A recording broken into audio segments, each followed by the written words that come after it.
Selamat malam, Ibu Bapak, Saudara-saudara yang dikasihi Tuhan. Kembali kita bertemu di dalam syafaat malam.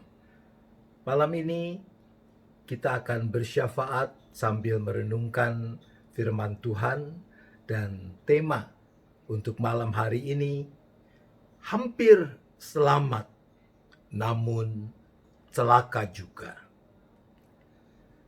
Nama Sodom dan Gomora sampai sekarang masih dipakai untuk menunjuk pada kehidupan yang bergelimang dosa.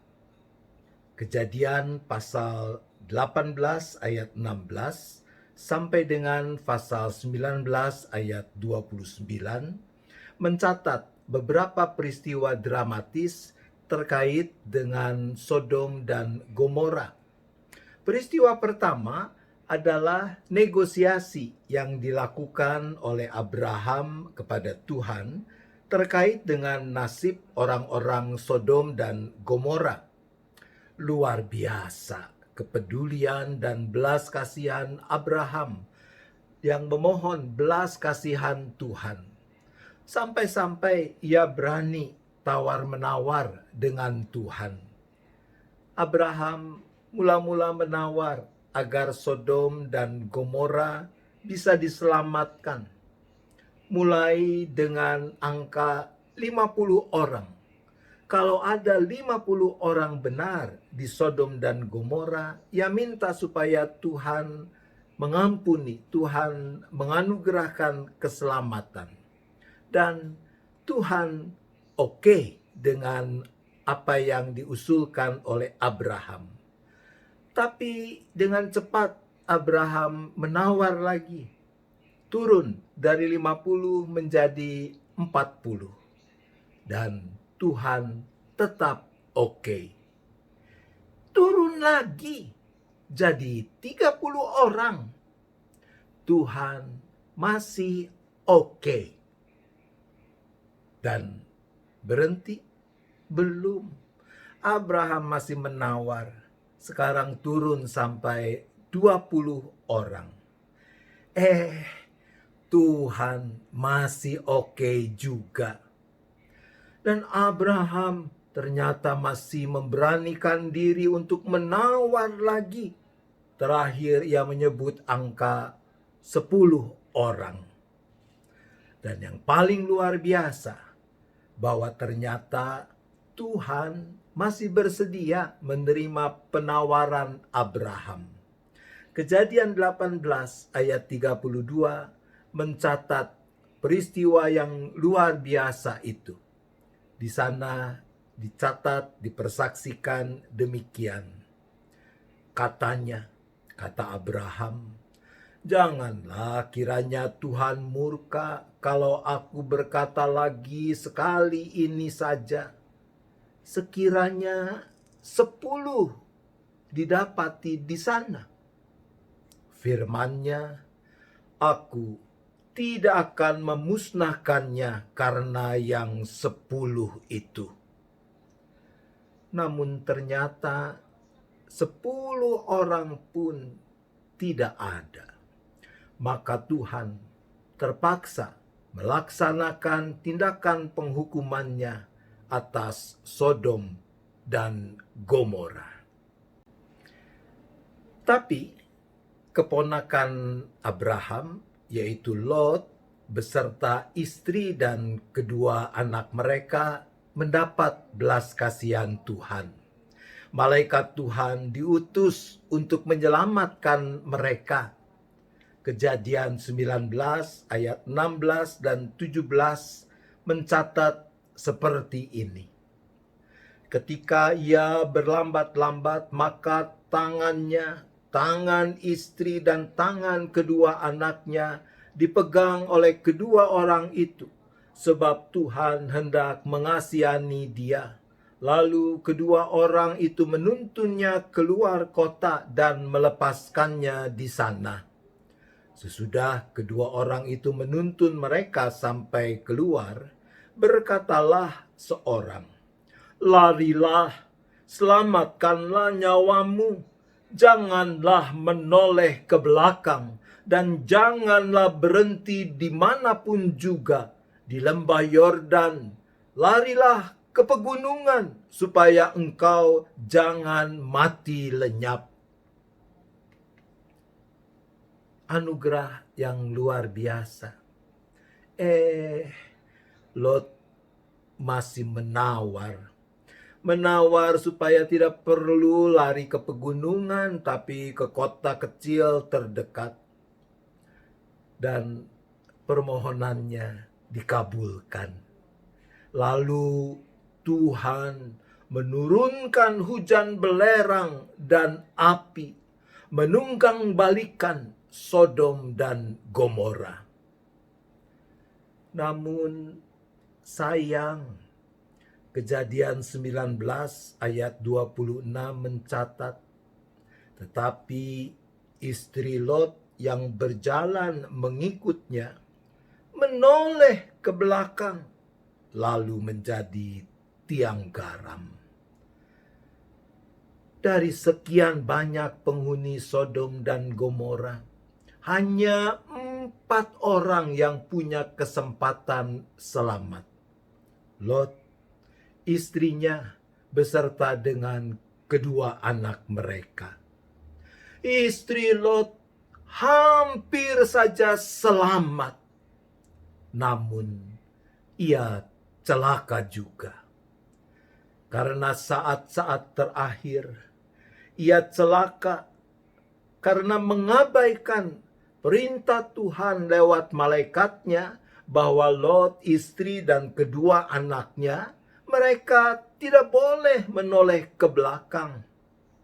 Entah apa yang ada dalam benak istri Lot yang membuat dia menoleh ke belakang.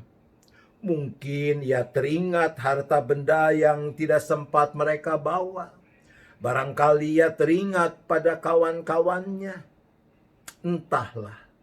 Tapi apapun motivasinya, tindakan istri Lot menunjukkan ketidaktaatannya pada perintah Tuhan. Ibu bapak saudara yang dikasihi Tuhan, betapapun sederhananya perintah Tuhan, ia harus tetap ditaati. Tidak boleh ada rasionalisasi untuk membenarkan tindakan yang tidak selaras dengan perintah Tuhan itu. Mungkin saja istri Lot berkata dalam hati, "Aku kan cuma menoleh sebentar saja. Aku tidak bermaksud balik lagi ke Sodom. Masa nggak boleh?" Saudara-saudara, jangan bermain-main dengan anugerah keselamatan yang Tuhan limpahkan. Memang ada godaan besar dan selalu akan ada godaan agar kita menyimpang sedikit, sebentar saja dari jalan keselamatan yang sudah Tuhan berikan. Kalau itu pernah terjadi dan kita masih bisa kembali ke jalan keselamatan, bersyukurlah. Berarti Tuhan masih memberi kesempatan seperti negosiasi Abraham. Berarti kita itu hampir binasa, tapi selamat juga. Namun jangan terus main-main, saudara-saudara.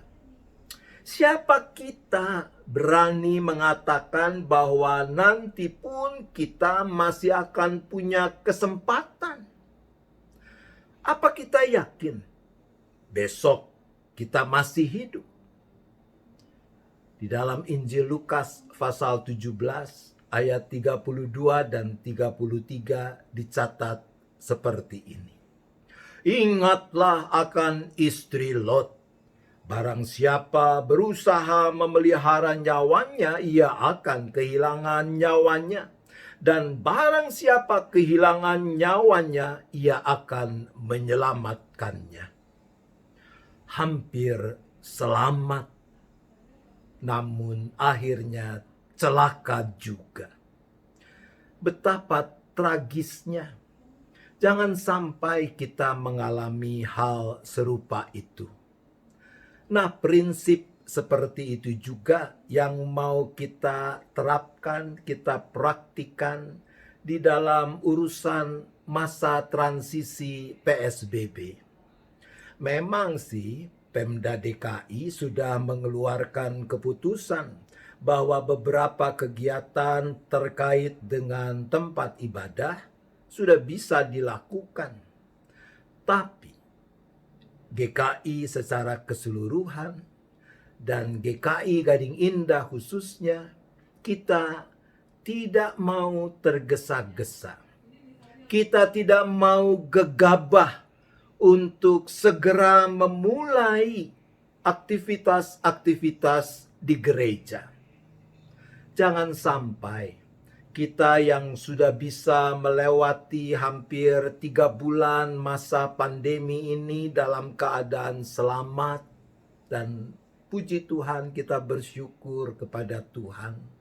Tapi kemudian karena terlalu tergesa untuk beraktivitas gerejawi, lalu kita celaka. Jangan sampai hampir selamat, namun akhirnya celaka juga. Tuhan menolong kita. Amin. Mari kita bersyafaat. Bapa di sorga, kami sungguh bersyukur atas anugerah keselamatan yang sudah Engkau limpahkan kepada kami di dalam dan melalui Yesus Kristus yang telah memberikan segala-galanya demi keselamatan kami. Ya Bapa, kami mohon berikanlah kepada kami kekuatan dan hikmat agar kami mampu merawat anugerah keselamatan yang Tuhan berikan itu lewat kesetiaan, menaati perintah Tuhan, mampu melawan godaan untuk menoleh ke belakang. Tuhan, dengarkanlah doa kami. Ya Bapa, kami juga mohon agar Bapa berbelas kasihan kepada orang-orang yang mungkin sekarang sedang tergoda untuk menoleh ke belakang, agar mereka segera mengarahkan lagi pandangan mereka ke arah yang Tuhan telah tetapkan. Juga bagi mereka yang sudah berpaling, bukan cuma mengarahkan pandangan, tapi melangkah ke arah yang bertentangan dengan kehendak Tuhan, kasihanilah mereka. Biarlah hati nurani mereka boleh dijernihkan, akal pikiran mereka boleh diterangi sehingga mereka boleh melihat arah mana yang seharusnya mereka tempuh. Untuk itu ya Bapa, kami mohon dengarkanlah doa kami. Bapa, kami juga mohon agar Tuhan sendiri yang membangkitkan dalam diri kami kerelaan, kebijakan dan keberanian untuk memberi diri Tuhan pakai guna menolong mereka yang sedang menoleh ke belakang atau bahkan yang sudah berbalik dari arah yang Tuhan tetapkan itu. Pakailah kami ya Tuhan. Kami memohon hal ini kepadamu. Bapa, kami juga berdoa bagi para pengusaha yang usahanya mengalami perlambatan, bahkan terhenti karena dampak pandemi. Dan pastilah hal ini juga berdampak pada karyawan-karyawan yang bekerja, yang sumber penghidupannya ada dari pekerjaan mereka di perusahaan-perusahaan ini. Tuhan mampukan agar para pengusaha ini mau tetap bersandar pada Tuhan di dalam mencari jalan keluar bagi persoalan yang sedang mereka hadapi ini. Ya Bapa, dengarkanlah doa kami. Bapa, kami juga berdoa bagi gereja-gereja agar dengan sebaik-baiknya dan dengan sepenuh tanggung jawab mempersiapkan diri dalam segala aspek ketika mulai menyiapkan dan menyelenggarakan kegiatan gereja dalam tahap transisi, dalam masa praktik tatanan hidup dalam kenormalan yang baru ini. Dengarkanlah doa kami ya Bapa. Kami juga berdoa untuk kesiapan kami semua, jemaat dan simpatisan, untuk mengikuti kebaktian minggu online pada tanggal Juni 2020 besok. Biarlah hati dan pikiran kami dipenuhi dengan kerinduan untuk boleh mengalami perjumpaan dengan Tuhan, persekutuan dengan sesama lewat kebaktian minggu online besok. Dengarkanlah doa kami ini ya Bapa. Kami kembali menyerahkan seluruh keberadaan kami, keluarga kami, baik yang ada bersama kami maupun yang ada di lain tempat. Kiranya tangan kasih Tuhan yang terus menopang, yang terus menaungi kami. Terima kasih Bapa. Kami berdoa hanya di dalam nama Tuhan Yesus Kristus. Amin. Selamat malam Ibu Bapak, saudara-saudara yang dikasihi Tuhan. Selamat beristirahat. Sampai bertemu besok pagi dalam kebaktian minggu online. Tuhan memberkati kita semua.